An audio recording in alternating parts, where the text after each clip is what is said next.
Olá, então estamos aqui em mais uma Tech Talk. Aqui vai ser uma Tech Talk mais prática. A ideia aqui é explicar como que a gente identifica erros em produção. Tá? Então, eu estou aqui com o Andrew, a gente vai fazer a resolução de um problema que realmente aconteceu. A gente acabou de resolver o problema, na verdade, mas a gente vai mostrar o passo a passo de como a gente resolveu o problema, para mostrar para vocês como identificar esses problemas em produção e como conseguir consertá-los. Tá? Então, aqui a gente está no Heroku, tá? Então aqui a gente está com a nossa plataforma de QA, plataforma de produção, está com um alerta gigante de integração com o GitHub, porque essa semana o GitHub foi invadido, teve problemas de integração entre o Heroku e o GitHub. Não foquem nisso. A ideia aqui é mostrar que a gente tem aqui tanto o sistema de QA quanto o sistema de produção. Tá? Então, quando a gente tem um erro em produção, a gente primariamente vai chegar aqui na plataforma de produção, no cluster de produção, aqui é onde o Heroku gerencia todo o cluster de máquinas de produção, aproveitando para fazer um overview sobre o Heroku. A gente tem aqui todos os plugins ali, os add-ons que estão atrelados ao nosso cluster. Então a gente tem aqui o Algolia, que é o nosso sistema de busca, o Autobus, que é para a gente fazer backups do nosso banco de dados periodicamente. Então, todos os dias a gente tem um backup do banco de dados, toda semana a gente tem um backup do banco de dados e todo mês a gente tem um backup do banco de dados. Ou seja, se der problema na nossa aplicação, no pior dos casos, a gente reseta ela como se estivesse no início do dia. Tá? Então, a gente, se a gente ter catástrofe mundial, a gente reseta o dia, como a gente perde todos os dados do dia, mas a gente não perde os dados históricos do MiSalve. Aqui é a integração com o banco de dados de fato. Então a gente utiliza o banco Postgres do Heroku mesmo, ele fornece um banco de dados, a gente está no Standard 4, então ele é um banco grande o suficiente para a gente, e a gente regula por relação a preços para não ficar um banco muito maior que isso e tal. O Log Entries esses dois aqui são de monitoramento, tá? Então o Log Entries ele é um gerenciador de logs, então toda requisição que bate no back-end cria um log. Então, tipo, um estudante chegou, acessou tal página que atingiu um endpoint do back-end. Vai estar ali a requisição com o IP da pessoa, com o user end daquela requisição e o status que foi feito naquela requisição. Então, em problemas muito grandes, a gente pode olhar caso a caso da requisição que foi feita. Ele não guarda o histórico por muitos dias, mas ele guarda ali um histórico que a gente consegue ver, deu um problema grande, vamos ver caso a caso daquele problema que foi executado. Raramente a gente usa ele, tá? A gente normalmente utiliza o New Relic para gerenciar incidentes. Já explico, porque a gente vai focar nele, mas o Memcache é um gerenciador um gerenciador de cache, tá? Então a gente tem aqui todas as requisições que são passíveis de cache, por exemplo, requisições de pacote, requisições de conteúdo, que são coisas que não mudam ao longo do dia. Quando a gente cria um conteúdo novo no MiSalva, esse conteúdo ele fica perene no MiSalva ao longo de vários e vários meses. Então a gente não precisa garantir que esse conteúdo seja atualizado com grande frequência para o usuário. Então a gente pode botar uma camada de cache forte, a gente bota uma camada de cache 6 horas nos conteúdos, pacote também acho que é 6 horas. Isso quer dizer que sempre que alguém procura dar um show num pacote, no fim das contas tu não está acessando o banco, tu está acessando o cache. E o cache em memória traz muito mais rápido aquele pacote, não estressa o banco e o estudante tem aquela informação com mais agilidade também. Além do Memcache, a gente usa o Redis, que também é um banco chave-valor, que é para a gente procurar coisas, para a gente salvar informações mais rápidas, mas a gente usa ele mais como gerenciador de fila.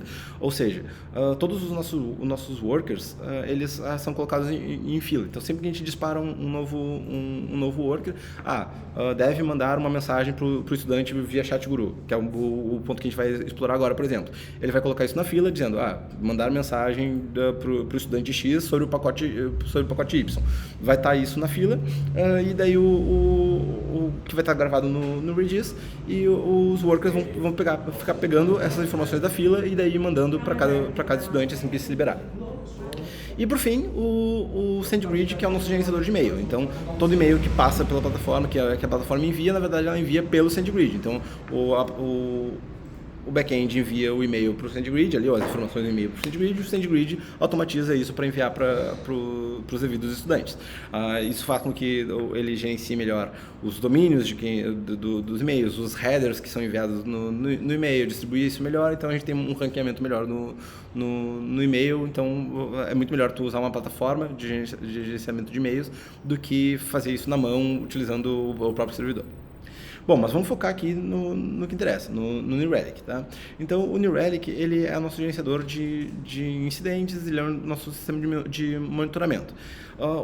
O de produção, que é onde a gente está agora, também tem o de QA, mas o de produção, ele tem todos os New Relics de todas as aplicações do MiSalva. O que isso quer dizer? Não é só o New Relic do back-end, não é só o monitoramento da nossa API de produção. Ele é o monitoramento da nossa API de produção, que é esse MiSalva API, mas ele também gerencia todos os nossos front-ends que a gente tem, inclusive o nosso back-end, que a gente tem um outro back-end de Ruby, que é do Gabarito, que é isolado e tal, a gente nem usa no dia a dia, a gente só usa lá na época do Enem. Mas a gente tem todas as plataformas de produção aqui. A gente vai focar agora em olhar o MiSalva API.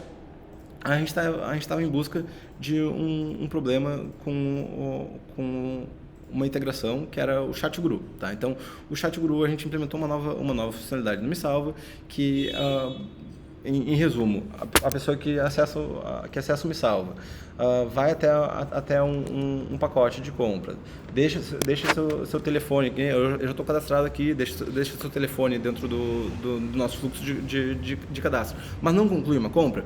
Depois de 10 minutos a gente manda uma mensagem para ela no WhatsApp: oi, vi que você tentou fazer uma compra, você quer uma ajuda com isso? Você você precisa de alguma mão? Conversa com o nosso time de vendas. Então, essa que é a ideia desse fluxo. Só que esse fluxo não estava funcionando, então a gente não estava recebendo mensagem no WhatsApp de ninguém. Até vou ver aqui, porque daqui a pouco é para eu receber a minha no meu aqui, que a gente acabou de consertar esse problema, tá? Então, esse é o fluxo que a gente implementou, só que esse fluxo não estava funcionando. Então, depois de 10 minutos, ninguém estava recebendo essa mensagem.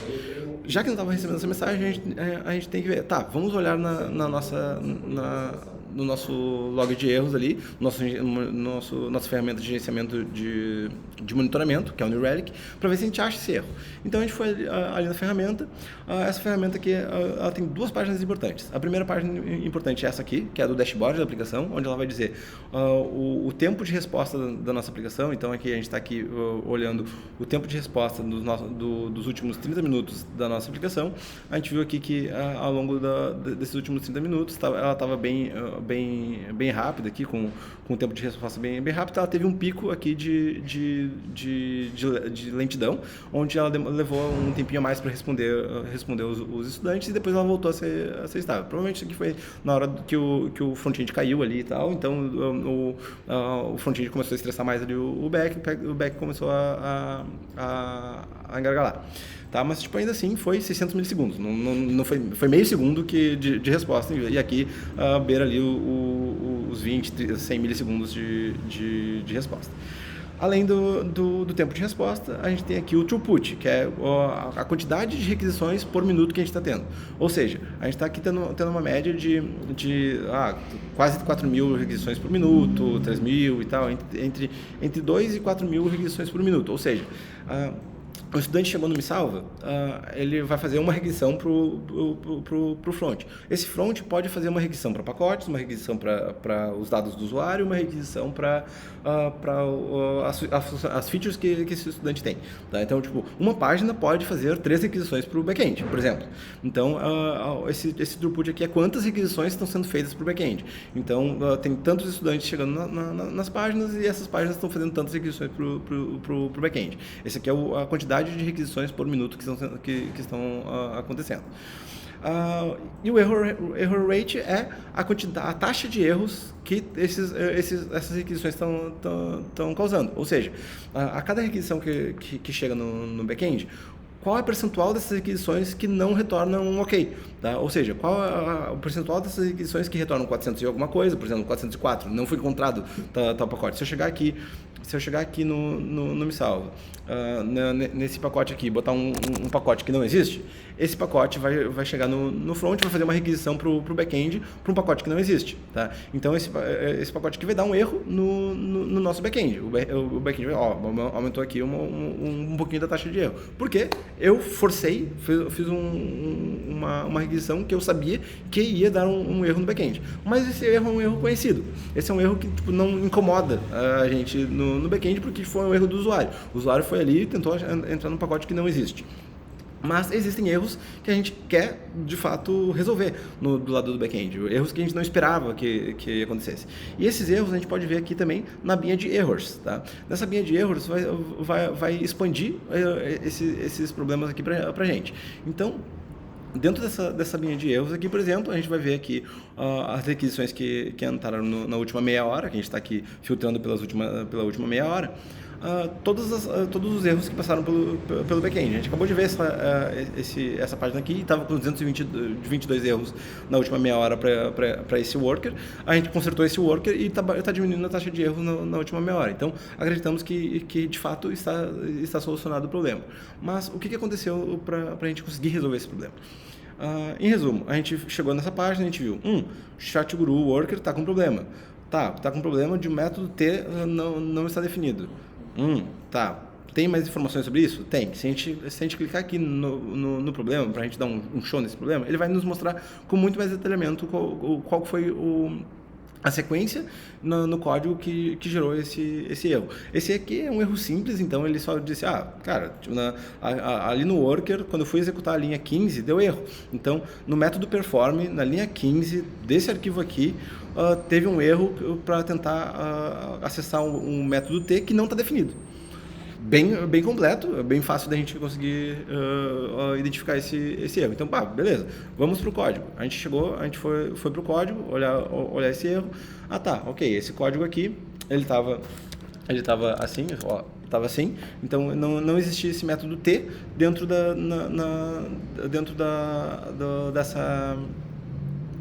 desse worker, tá? Então, e não tinha esse método T e estava na linha 15, tá aqui. Esse aqui é assim que a gente encontrou o código, tá? Então a gente encontrou esse código, viu, não existe esse método T que está sendo utilizado.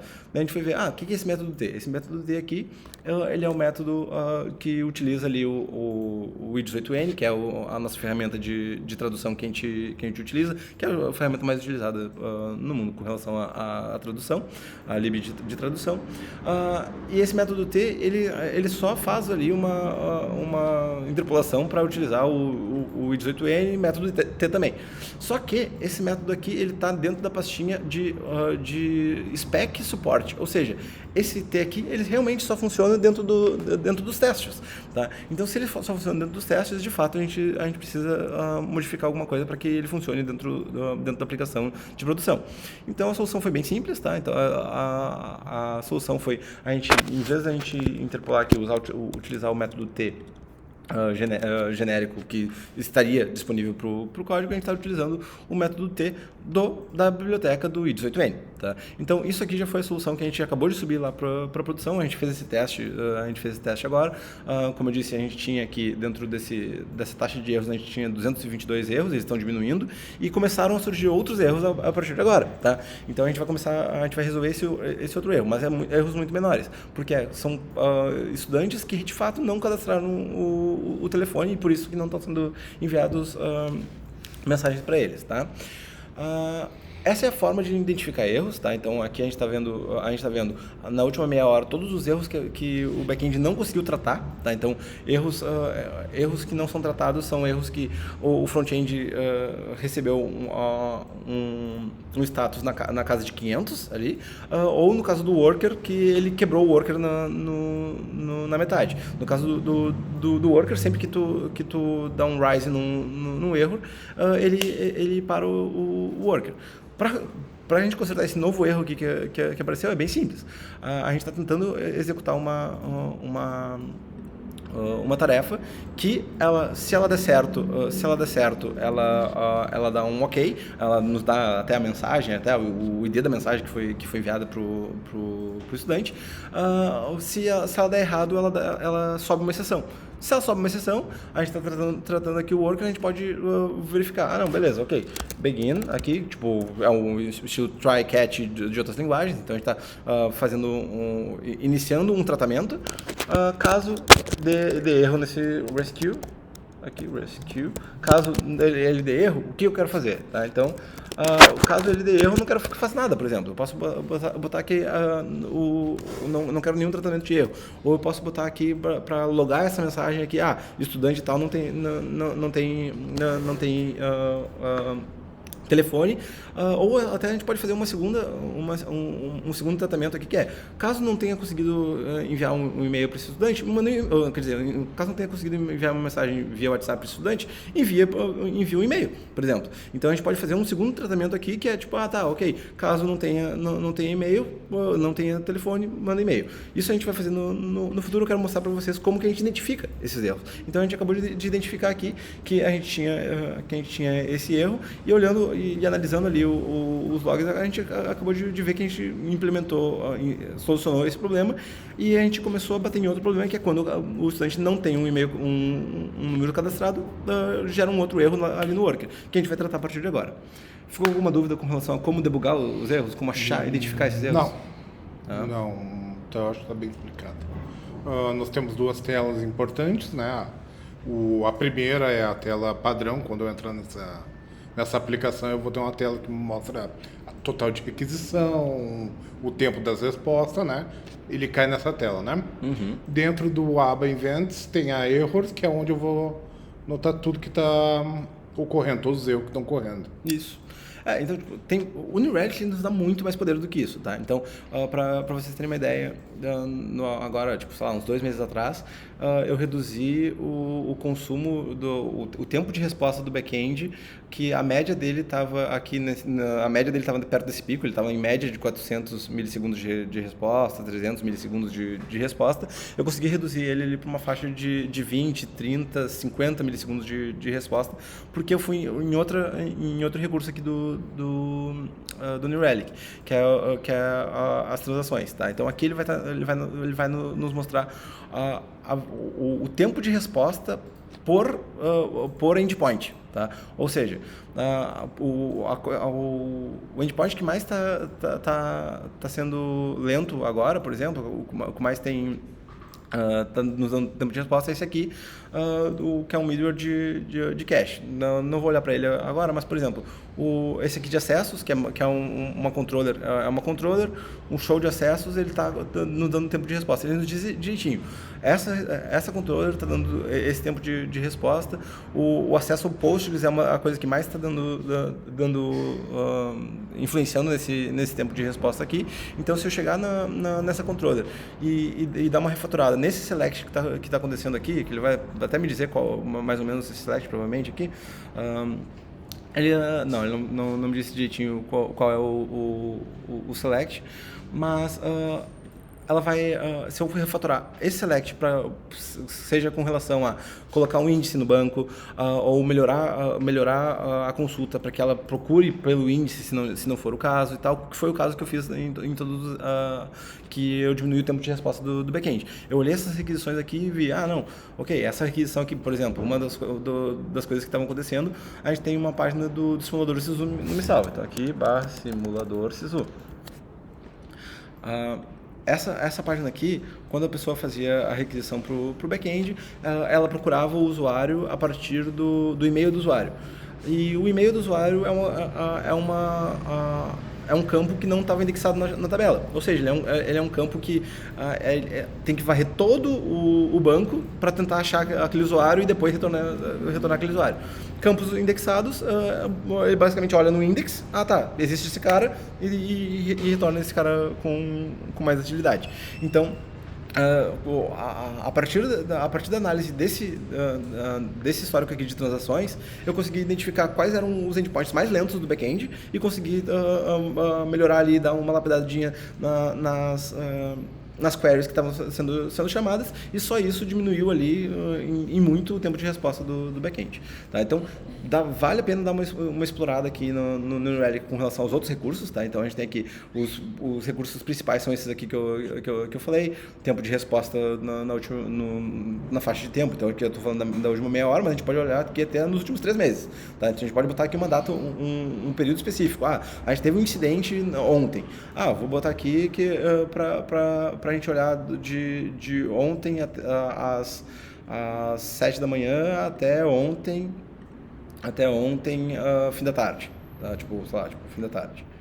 Aqui, 7, então, vai mostrar aqui tudo que aconteceu ontem de log de monitoramento nesse período. Tá? Então, de ontem às 7 da manhã até às 7 da tarde, noite aqui com a gente. Então, como foi o gráfico de throughput, então, às 8 da manhã ali estava pouca gente acessando, começou a acessar, porque é normal que as pessoas comecem a acessar mais a partir do momento da manhã. Chegou ali o almoço, as pessoas dão meio diminuída, vão almoçar, vão fazer tal coisa, depois de tarde começam a estudar de novo, então tem um picozinho de novo e depois param de acessar de novo. Esse aqui é o ciclo padrão que a gente tem todos os dias. Se a gente olhar aqui, o ciclo diário vai ser sempre mais ou menos nessa faixa. E daí a gente está vendo aqui a quantidade de acessos e daí a gente consegue ver aqui o tempo de resposta do back-end ao longo desse tempo também. Então a gente consegue ver, a gente teve aqui uma instabilidade ali ao longo... instabilidade não, mas a gente teve ali um tempo de resposta um pouquinho que deu umas oscilações ali no período do meio-dia e tal, talvez tenha acontecido alguma coisa, a gente pode olhar isso com calma e identificar possíveis problemas, tá? Então, essa é a forma da gente gerenciar todos os erros que acontecem em todas as aplicações. Eu olhei aqui a nível do back-end, mas como eu disse, a gente tem aqui todos os serviços do MiSalvo. Então, o front LPS, todas as landing pages do MiSalvo estão nesse serviço aqui. Ela tem esse tempo de resposta, a quantidade de pessoas que estão acessando ela, por exemplo, ela teve aqui uma faixa de erros ali naquele momento onde começou onde caiu a plataforma, que foi bem no começo do vídeo aqui que a gente começou a gravar o vídeo. Teve uma instabilidade, a plataforma caiu, a gente teve alguns problemas, então ele mostra aqui pra gente também essa taxa de erros. Se a gente for explorar esses erros aqui com mais precisão, certamente ele vai nos dizer que tentaram acessar aqui a home e deu nesse período de tempo ali e deu alguns erros e tal. Então, em resumo, é isso que a gente tem aqui de monitoramento em produção. Em QA é a mesma coisa, tá? Esses aqui são os nossos monitoramentos de produção. Em QA, a nossa plataforma aqui do back-end, MiSalvo, ele tem o New Relic dele, que é um New Relic free. Aquele de produção é um New Relic pago, que a gente tem mais recursos e tal. Esse aqui, ele é de graça, então ele só tem a aplicação desse back-end em si. Tá? Então, ele está aqui com apenas a aplicação do back-end e um back-end development que a gente nem usa mais. Tá? Então, aqui a gente tem o monitoramento do que está rolando no nosso sistema de QA. Então, para quem não sabe, a gente tem umas plataformas de teste, então, de QA, que são Quality Assurance, que são plataformas de desenvolvimento. Então, sempre que a gente desenvolve uma nova funcionalidade, a gente sobe primeiro para essa plataforma de homologação, a gente testa bem ela, essa plataforma acessa o back-end de QA, que é um back-end que tem dados fictícios, então ela não tem nenhum dado de estudante, ela tem os dados... Os dados de conteúdo, eles estão às vezes desatualizados, porque a gente não precisa de uma precisão tão grande com relação aos dados e tal, e não tem nenhum dado sensível de estudante lá dentro também. Então, todas as aquisições que chegam lá, a gente consegue ver por aqui. Ontem, por exemplo, a gente estava com um problema no back-end com relação à funcionalidade de busca por professores. Não, de mentorias. Tá? Ontem a gente estava procurando as mentorias e tinha mentorias que tinham sido criadas sem professores atrelados. Então, certamente, se eu chegar aqui no log de erros, se eu olhar aqui, não teve nenhum erro no back-end de QA na última meia hora. Se eu botar aqui no último dia, tá, nas últimas 24 horas, a gente teve vários problemas, inclusive o de mentorias, que é o que a gente tinha falado. Então, no mentorias, a gente viu aqui, o serializer, na linha 12, tentou pegar o método name de de algo que não existe.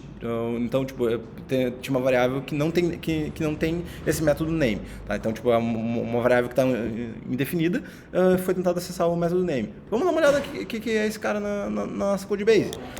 Na nossa codebase, se a gente for olhar esse cara, linha 12, ele está tentando pegar aqui do objeto de mentoria, ele está tentando pegar o content teacher e depois pegar o name.